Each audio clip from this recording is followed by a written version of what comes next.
Okey, ni tuan Cantik-cantik je bangunan Jawa di Changi Airport, Singapura.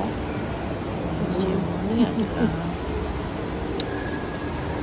tempat shopping kompleks lah. Ada attraction kat situ. Ada waterfall. Dan ada train lah yang lalu dekat waterfall tu. Tourist attraction.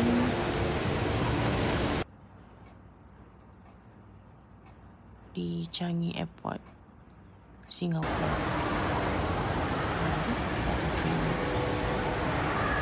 Cantik pemandangan di sini.